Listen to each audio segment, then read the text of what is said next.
За да се върнем, защото видя горе вадата. Сашо няма да мога да мине. Тук пред би. Некъде. А не от тук, така ли? От тук не знам къде си отива. Дали е на нашата ливада? Да, прав си. Точно така. Да, това е пътя, да. На ливадата къде се излиза според тебе? Тук ли е ливадата или горе? Дай налево, Иве, налево. Ето, виж къде сме в момента. Виж къде е ливадата. Тук вляво мислиме, че е по-правилен пътя. Да. Дай вляво, Иве. И аз така мисля. Иначе направо излизаме на оная ливада. С трите бабунки, дето се влизаше на нея. Тук е някакъв прек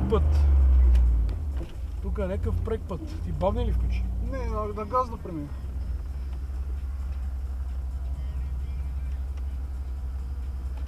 Тук не се случайно към дървото. Не. С газ го мини. С газ. С газ бе, човек.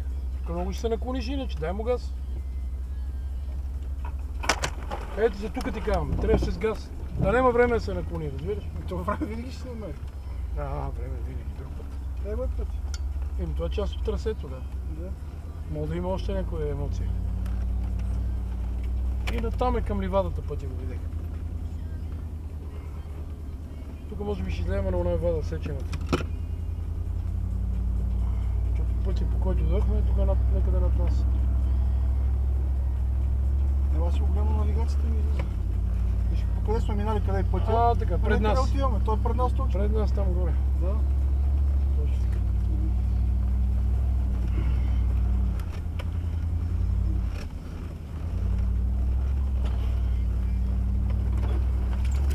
Тук ще има за Сашко още нещо.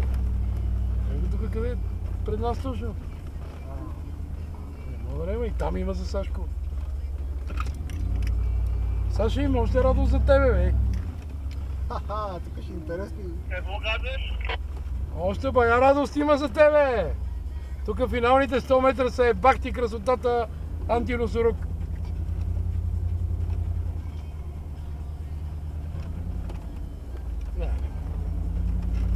Тук горе качи да гледаме. Какво да гледаме? Биги няма грижи.